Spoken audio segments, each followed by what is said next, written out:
Nós informamos que cada candidato terá 20 minutos sem tolerância para falar sobre os seguintes assuntos: a indispensabilidade do advogado para a justiça, democratização do Poder Judiciário e do Ministério Público, eleições diretas, autonomia orçamentária, precatórios, litigiosidade do Poder Público, sistema carcerário e justiça estadual e pacto federativo.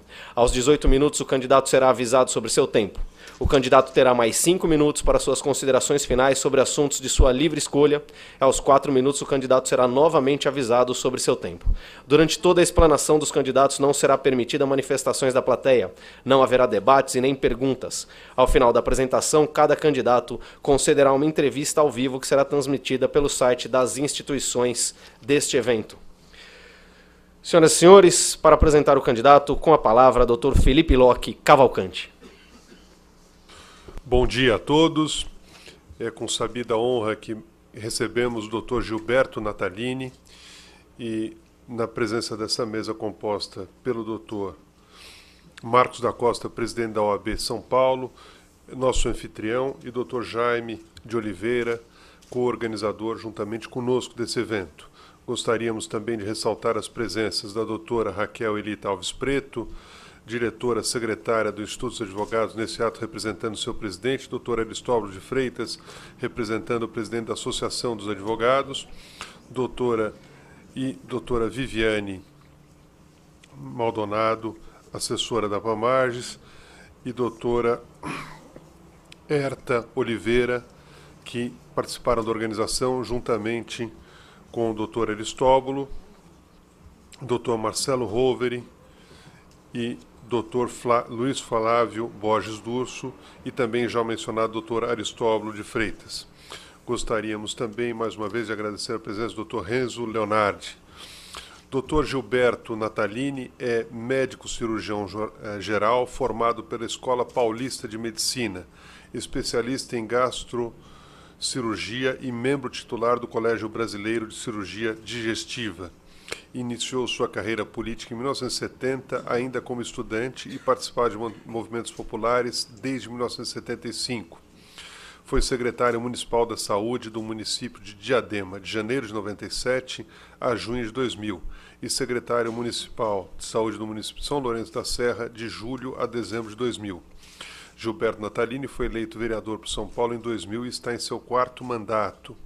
Foi também líder de bancada na Câmara Municipal de São Paulo e atualmente é candidato a governador pelo Partido Verde, e muito nos honra com sua presença nesse evento, Compromisso com a Justiça, que friso, mais uma vez, ser um evento organizado em conjunto com a OAB, a Pamarges e a PMP.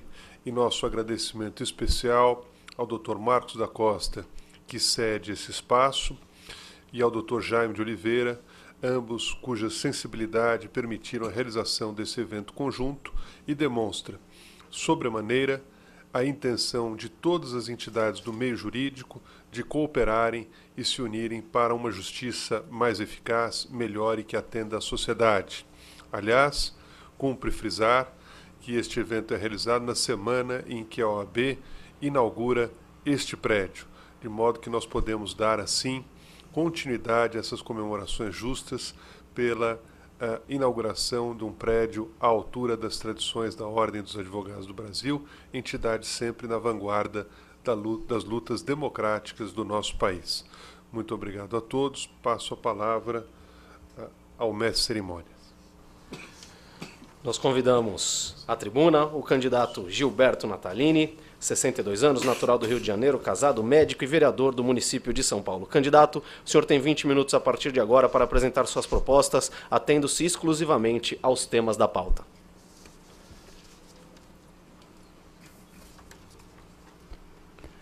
Bom dia a todos, a todas. Minha primeira palavra é de agradecimento. Eu queria cumprimentar e agradecer o Dr. Marcos da Costa, presidente da OAB de São Paulo, ao juiz Jaime Martins, presidente da APAMAGES, e ao promotor Felipe Cavalcante, presidente da Associação do Ministério Público do Estado de São Paulo, pelo convite, pela gentileza de permitir que a nossa candidatura possa vir aqui Aliás, eu quero até... Fiquei muito feliz em entrar aqui na sede, não pude vir no dia da inauguração, mas está muito bonita aqui a sede da OAB, está à altura da história da OAB. Parabéns, presidente, por essa nova casa dos advogados. Eu queria dizer a vocês que eu sou médico cirurgião, como já foi dito aqui, e a minha área de atuação social é uma área, na área de medicina, de meio ambiente, e também na área da construção de uma situação de ética mais profunda e mais comprometida na vida pública e privada do país e do nosso Estado. Mas, como cidadão e como ativista que fui, ativista político que fui, desde os 12 anos de idade, eu entendo, compreendo a importância da justiça, a importância do direito na vida democrática do Brasil. Eu entendo isso com muita propriedade.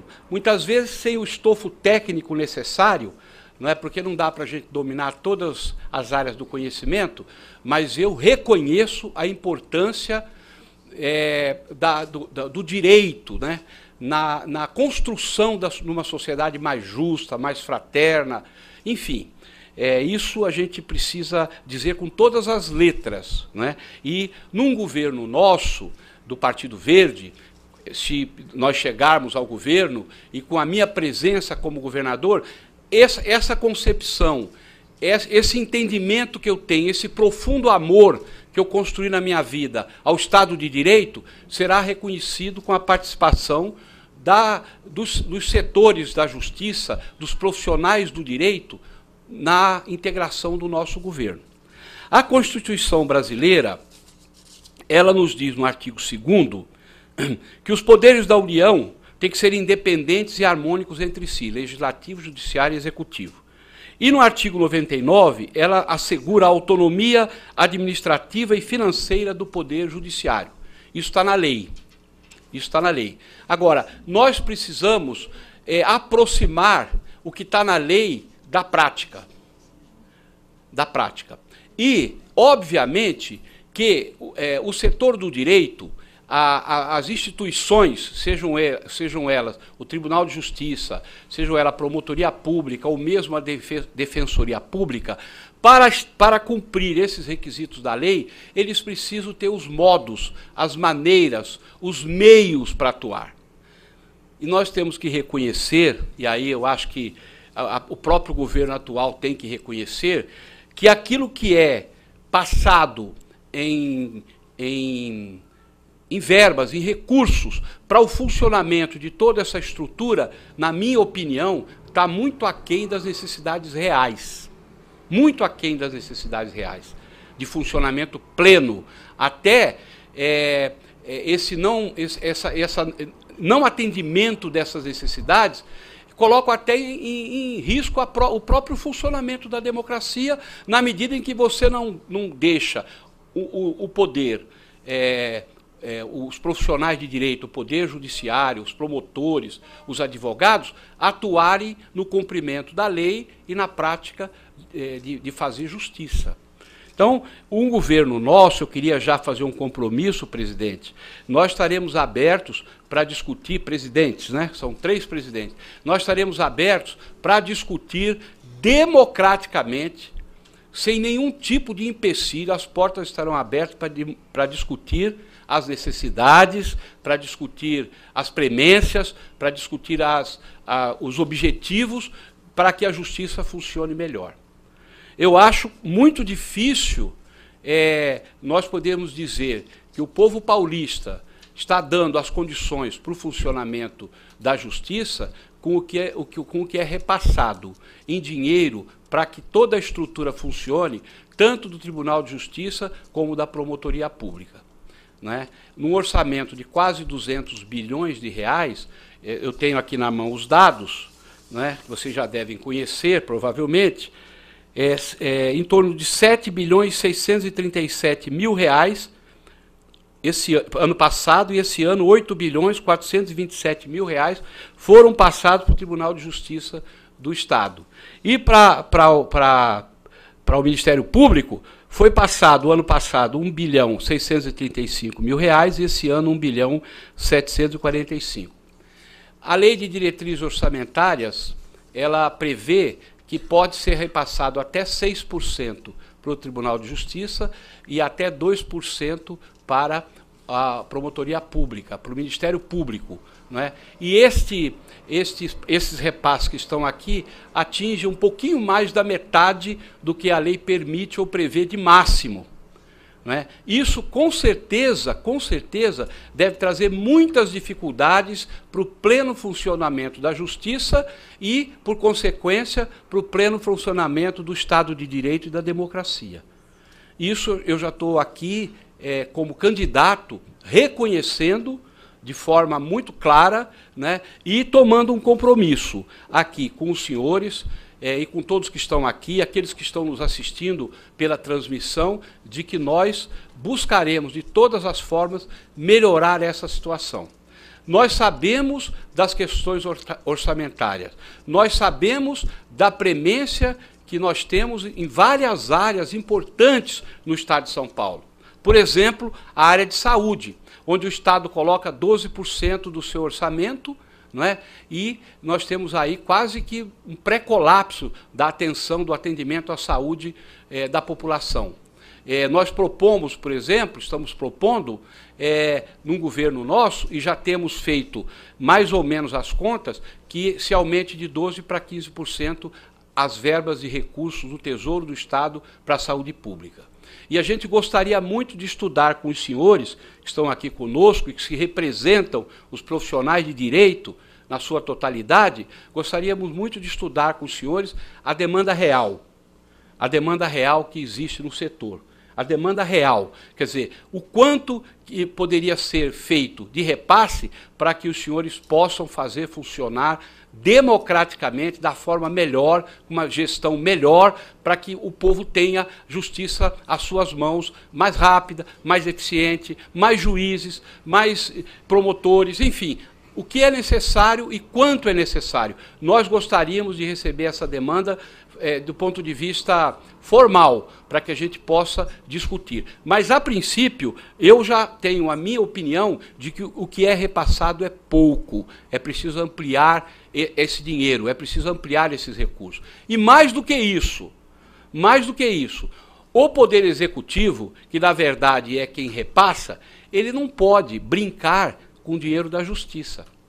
Ele não pode falar, olha, agora eu vou contingenciar, e agora vocês até o final do ano eu vou ver o que eu posso. Não, isso tem que. Como é que você pode planejar uma gestão? Como é que você pode fazer um planejamento se aquilo que você prevê que vai receber no ano, você não sabe exatamente, não tem certeza se vai ou não receber? Esse tipo de questão tem que ser um compromisso de governo, quer dizer, aquilo que for acordado dentro da lei, né, aquilo que for conversado no bom senso, tem que ser cumprido na sua totalidade. Né? Tem que ser cumprido pela importância do setor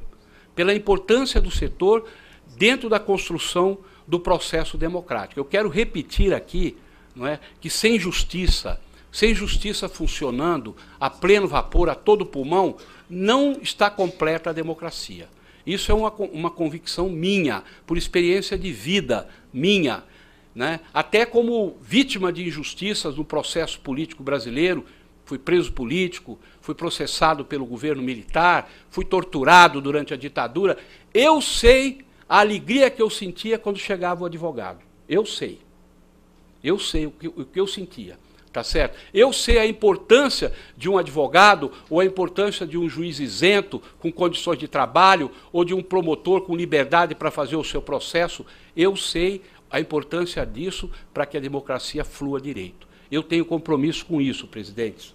Compromisso sincero, não é compromisso de eleição, compromisso de vida. Os senhores podem anotar e podem cobrar, caso o Partido Verde transforme a simpatia que o povo tem pela causa em intenção de voto e nos leve ao Palácio dos Bandeirantes.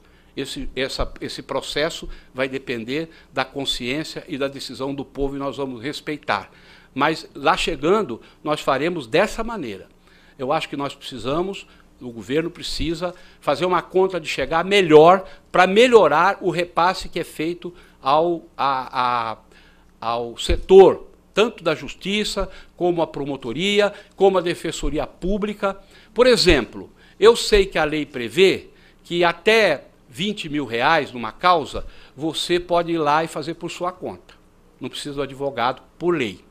Mas eu sei também, presidente, senhores e senhoras, que, como médico, que muita gente que se medica, faz automedicação, começa com uma gripe, eu não vou me preocupar com o médico, tá certo? E aí vai na automedicação e daqui a pouco ele busca o médico uma pneumonia dupla em condições muito trágicas e muitas vezes o médico não consegue acudi-lo. Portanto, a presença de um advogado nas grandes causas, nas pequenas causas, para orientar as pessoas é igual à presença de um médico para um doente que tem uma gripe ou que tem uma pneumonia grave.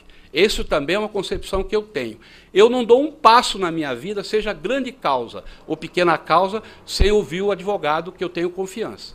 Eu acho que o povo tem direito a isso. Para isso é preciso que o Estado possa oferecer defensor público em maior quantidade e melhores condições para que o povo que quiser, a pessoa que quiser vir consultar, vir perguntar, vir se orientar, né, dentro daquela causa, ele possa, obviamente, se instruir, né, ficar melhor preparado para se defender. Então, é uma concepção também que eu tenho dentro das perguntas que foram colocadas aqui. O tempo não vai me deixar responder tudo, mas eu gostaria também de falar aqui sobre a eleição no Ministério Público, né, a eleição que é feita. Eu queria dizer o seguinte, a metodologia de lista tríplice, embora seja um avanço no processo democrático, ele muitas vezes causa distorções muito grandes, né? Porque muitas vezes, né, uma boa parte das vezes, a escolha da corporação não é acompanhada da escolha do governante. Já aconteceu várias vezes e tem acontecido. Então, se é para nós termos eleição, se é para nós termos um processo democrático, que ele seja completo. Que ele seja completo. Os promotores escolheram doutor fulano para ser o procurador, doutor fulano vai ser o procurador, tá certo?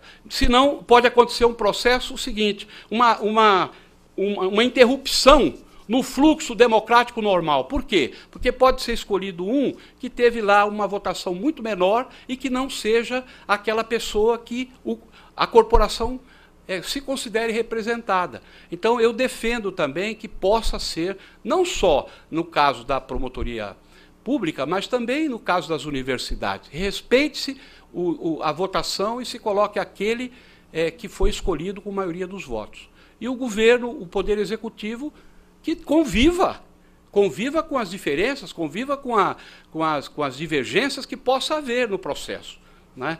Então, essa é uma questão também, que eu aí também é do meu tino democrático, tá certo? Nós não podemos ter medo de eleição. Nós não podemos ter medo de livre manifestação do povo. Desde que seja dentro das regras democráticas, dentro do processo democrático, o processo pacífico de construção, né, eu sempre defendi isso na minha vida e continuo defendendo essas questões na minha vida. Então, eu queria colocar para os senhores que nós estamos abertos, né, ao diálogo, a receber as propostas que os senhores quiserem encaminhar em nome das instituições, e pode ter certeza, pelo compromisso de vida que eu tenho, pela vivência democrática, com 62 anos de idade, eu não vou, chegando ao poder, e já tive oportunidade disso, porque fui poder em algumas vezes, em alguns locais, eu não vou modificar a minha maneira de ver, de conversar, de dialogar, de fortalecer aquelas instituições e aqueles setores da sociedade que são vitais para a democracia. Eu estou à disposição para isso. Eu queria também dizer aos senhores que a intervenção do governo, por exemplo, na arrecadação daquelas taxas, daquelas questões que são originadas da atividade judicial, né, que vai para os cofres do governo, do executivo, e que muitas vezes não é de forma transparente apresentada. Quanto entrou, né? Quanto deve ir, o que deve ir. Muitas vezes isso fica dentro de uma caixa preta, né? E essa caixa preta, às vezes, pode, evidentemente, não deixar fluir de forma correta, né, aqueles recursos que poderiam vir para reforçar, né, o orçamento das instituições do direito. Então, seriam as considerações que eu queria fazer aqui para os senhores. Eu tenho ainda 3 minutos, né, e depois os 5 que me deram regulamentares, não é isso? Então, eu vou aproveitar, se os senhores me permitirem, juntar esse tempo para dizer aos senhores e às senhoras que nós do Partido Verde estamos dessa campanha, não é? Nós gozamos de uma simpatia enorme do povo. Aonde a gente vai com esse broche e esse V, a gente recebe sempre um sorriso. E dizendo, eu gosto, me simpatizo muito com esse partido. Né? Nós temos um desafio enorme, porque nesta campanha nossos recursos são ínfimos. Esse é um problema também da nossa democracia, né, da nossa legislação, porque aqueles que têm poucos recursos têm dificuldades na campanha, nós temos muita dificuldade, e aqueles que têm recursos muito abundantes, muitas vezes nós não sabemos nem de onde vem direito esses recursos, eles têm muito mais facilidade. Isso é uma deturpação enorme da democracia. Nós defendemos financiamento público de campanha, o mesmo direito para todo mundo. O mesmo direito para todo mundo, para partidos grandes, partidos médios, partido pequeno, tá certo? Para que a democracia flua melhor. E eu queria também dizer aos senhores que, pelo meu histórico de vida, pela minha forma de trabalhar a vida inteira, não é? O meu discurso de ética é o meu histórico de vida. Eu não preciso discursar sobre ética. Não é? Eu olho para o meu passado e peço para que todos olhem para entender qual é o meu discurso de ética. Eu tenho estado muito entristecido, presidentes, muito entristecido, como brasileiro, não é, que quase morri no processo de repressão da ditadura militar para conquistar a abertura democrática, para conquistar o direito do voto, para conquistar isso que nós estamos vivendo hoje, da democracia política, não ainda da democracia social, para chegar, nessa altura da minha vida, quase a caminho já de um processo de aposentadoria, chegar nessa situação e ver o que estão fazendo com a democracia no Brasil. É insuportável para qualquer brasileiro que ame esse país, que ame o processo democrático, que ame as instituições que o representam, a gente vê o que está acontecendo no Brasil. É intolerável. Intolerável. Então, essa eleição também está servindo para que eu levante essas questões, aonde eu posso, no pequeno tempo de televisão que a gente tem, no pequeno tempo de debate que a gente tem, mas que a gente levante essas questões para uma reflexão do nosso povo. Parcela importante do nosso povo também está com bastante indignação com essa questão. Não é a totalidade do povo.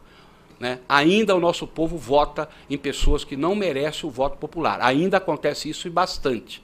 Mas eu espero que esse processo democrático, inclusive com a participação das instituições que estão aqui nessa mesa e de vocês, a OAB tem uma tradição imensa, né, na defesa do Estado de Direito no Brasil, histórica, né, histórica. Eu espero que a gente possa construir o processo eleitoral mais limpo. Por fim, nos 30 segundos que me resta aqui, eu queria dizer o seguinte, eu queria dizer que as bandeiras do Partido Verde são bandeiras muito atuais. Dizem que o Partido Verde é contra o desenvolvimento. Isso é uma mentira. Nós, do Partido Verde, somos favoráveis ao desenvolvimento econômico, sim. Salário, renda, emprego, progresso, bem-estar. Nós somos favoráveis também ao desenvolvimento social. Fim da miséria e diminuição da pobreza. Trabalhamos para isso 24 horas por dia. Mas tem uma vírgula que o Partido Verde tem e os outros partidos não têm. Infelizmente.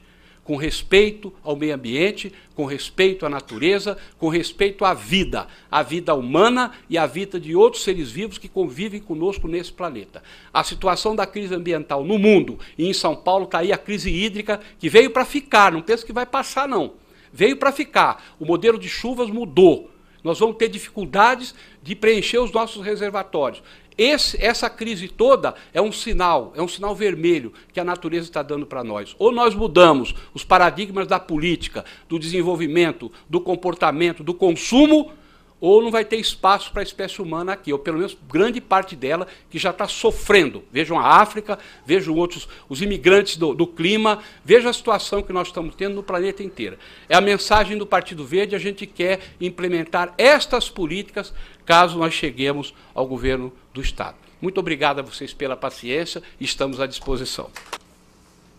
Dr. Gilberto Natalini, em primeiro lugar, as bibliotecas da OAB, da APAMAGES e da Associação Paulista do Ministério Público agradecem sobremaneira a doação desse importante livro que retrata uma luta pela vida, antes de tudo. Gostaria, no encerramento, de em nome da Ordem dos Advogados do Brasil, aqui representada pelo seu presidente, nosso anfitrião Marcos da Costa, da APAMAGES, representada pelo juiz Jaime de Oliveira, e em nosso nome, representando a Associação Paulista do Ministério Público, agradecer a vinda do Dr. Gilberto Natalini, mais do que isso, aos compromissos assumidos para com a Justiça, e, ao dar por encerrado esse bloco, pedir aos presentes que aguardem, pois o nosso próximo palestrante, Dr. Wagner Faria, já está prestes a ingressar no recinto, e alertando mais uma vez que aqui nesse espaço democrático todos os candidatos têm rigorosamente o mesmo tempo à disposição sobre um tema pré-agendado, o que faz com que exista igualdade de armas e permita a todos que exponham suas ideias a respeito desse importante tema. Muito obrigado a todos. Evento inédito em parceria com a OAB, a APAMAGES e a Associação Paulista do Ministério Público. Vamos falar agora com o candidato Gilberto Natalini, do PV, que acabou de fazer a exposição. Candidato, obrigada pela presença. Eu gostaria que o senhor fizesse, então, uma análise aí da sua palestra. Olha, em meu nome pessoal, como candidato a governador, em nome do Partido Verde, o meu partido, eu quero agradecer profundamente a oportunidade de estar aqui, né, nessa Casa da Justiça, nessa Casa do Direito, né, na OAB, que é uma instituição que tem uma tradição enorme na defesa dos direitos humanos, na defesa do Estado democrático, junto com a Associação do Ministério Público, que também tem uma importância vital, né, para manter em ordem a democracia brasileira, para impedir os desmandos, muitas vezes praticados até por entes públicos, agentes públicos, e também da APAMAGES, com o Dr. Jaime, o seu presidente, que representa o juiz, que também tem uma importância muito grande na construção da democracia, na aplicação da lei, né, para todos. Eu vim aqui com muita humildade, né, eu sou médico, cirurgião, quer dizer, nunca militei na área de direito, mas militei na área democrática, né? E eu sei a importância dos profissionais de direito para que a democracia se construa, para que a democracia avance, para que as pessoas sejam iguais diante da lei. E vim aqui tomar alguns compromissos que eu acho importantes, tanto no custeio das ações da Justiça, da Promotoria, da Defensoria Pública, como também na relação entre o Poder Executivo e o Poder Judiciário, e o Poder Legislativo, que é a base da democracia. Quer dizer, não é porque o Executivo tem a caneta e o orçamento na mão que ele pode querer ser superior aos outros, né? Aí você tem um desvio democrático muito grande. Nós chegando ao governo, o Partido Verde, além de todo o ideário de sustentabilidade que nós defendemos, nós temos também o compromisso com o exercício pleno da democracia, e isso implica na área de direito também, e temos também um compromisso com a ética, com a moralidade pública. Disso eu não abro mão. Eu sempre falo que meu discurso de ética é meu exemplo de vida. Com esse espírito eu vim aqui. Estou muito grato, parabéns às instituições, parabéns a todos vocês que promoveram esse debate lindíssimo que nós estamos tendo aqui. Eu espero ter dado a minha contribuição. Candidato, a Priscila, repórter da OAB, tem uma pergunta para o senhor. Pois não, Priscila. Candidato, o senhor é médico, né? Em exercício. Em exercício. E deixou claro que vai precisar da ajuda dos advogados também. Eu queria saber, então, o papel da OAB, caso o senhor seja eleito. Olha, o papel da OAB é importante no Brasil em todos os momentos, desde que a OAB existe. Porque a OAB sempre tomou o lado certo, na grande maioria das vezes, o lado da democracia, o lado do direito, o lado da igualdade. Eu conheço o trabalho porque eu milito desde 1964 na política, né? Eu fui preso político várias vezes, eu sei. A OAB ajudou a salvar a minha vida. Então, eu sou um exemplo vivo da importância da OAB na vida política do Brasil. Por quê? Porque a OAB trabalha com o direito, junto com as outras instituições, né, junto com os juízes, os promotores, tem o seu papel, tem cumprido o seu papel. Então eu tiro o meu chapéu, respeito muito, preciso sim da ajuda. Eu sou membro do Conselho de Infraestrutura da OAB. Eu participo lá das reuniões de infraestrutura na área de meio ambiente, tenho um trabalho conjunto já de anos com a OAB. A OAB é parceira de um evento que eu faço em São Paulo, que é a Conferência de Meio Ambiente, já 14 anos de evento, a OAB é uma parceira de primeira linha. Então eu tenho uma interface com a OAB, entende? Mas além da questão ambiental, eu tenho interface também, eu tenho, vamos dizer assim, convergência de ideias e de sentimentos pela defesa da democracia com ética, da democracia com moralidade pública, enfim, a democracia que nós todos sonhamos e ainda não alcançamos. Então a OAB terá um papel importante no seu governo. Não só a OAB, como as outras instituições de direito, mas a OAB é muito importante. Eu respeito muito o trabalho, a existência, a militância da Ordem dos Advogados do Brasil, aqui particularmente a seção São Paulo, na vida do Estado de São Paulo, na vida do povo paulista. Então, eu como chegando ao governo, não posso de maneira nenhuma esquecer todo esse histórico. Então nós vamos trabalhar juntos. Nós queremos colaboração, até agora mesmo, antes da eleição, eu quero que seja trazido um rol, um elenco de questões a serem tratadas, que eu vou tratar com muito carinho, tudo aquilo que vier da Ordem dos Advogados do Brasil. Candidato, eu tenho aqui uma pergunta da APAMAGES. O senhor assume o compromisso de não cortar o orçamento do Poder Judiciário? Assumo. Sem Poder Judiciário não tem democracia. Muitas questões da segurança pública, muitas questões, muito dinheiro gasto na repressão, na prisão, na repressão, poderiam ser economizados, poderiam ser evitados preventivamente se a Justiça Paulista tivesse mais condições, mais recursos, mais estrutura para atender melhor aqueles que precisam da Justiça Paulista.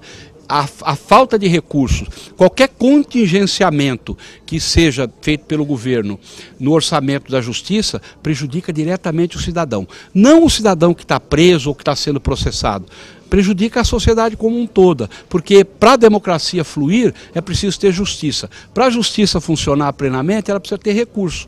Se o governo atrapalha a justiça, contingencia e fica, de certa forma, fazendo um jogo de gato e rato com o dinheiro da justiça, o que acontece? O prejudicado é o povo, não é o juiz que é prejudicado, nem o advogado e nem o promotor, o prejudicado é o povo. Exatamente. E o orçamento do Ministério Público? Também, o Ministério Público, na minha opinião, o Tribunal de Justiça e o Ministério Público tem muito pouco dinheiro para trabalhar.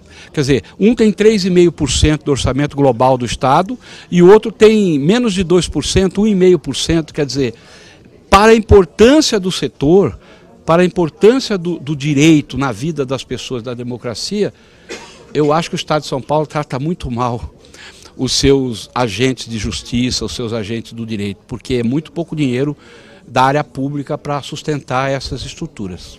Candidato, por último, gostaria de saber, com relação à eleição do Ministério Público, como é que o senhor vai agir diante da lista tríplice? Eu disse aqui, falei, não só no caso do Ministério Público, no caso dos reitores também, eu acho que ou tem eleição e se respeita a vontade da maioria, ou então é melhor não ter eleição. Eu sou favorável à eleição. Agora, você ter eleição, apresentar 3 nomes, um teve 70% dos votos, hoje o outro teve 10%, e o governante escolheu que teve 10%, por exemplo, a democracia está truncada. Isso aí é um ato que não condiz com... Então, eu sou favorável à eleição e eu respeito ao mais votado. Quem for mais votado deverá ser reconhecido em todos os casos, sem exceção, mesmo que desagrade ao governador. O governador não está aí para ser agradado, o governador está aí para trabalhar e respeitar as instituições.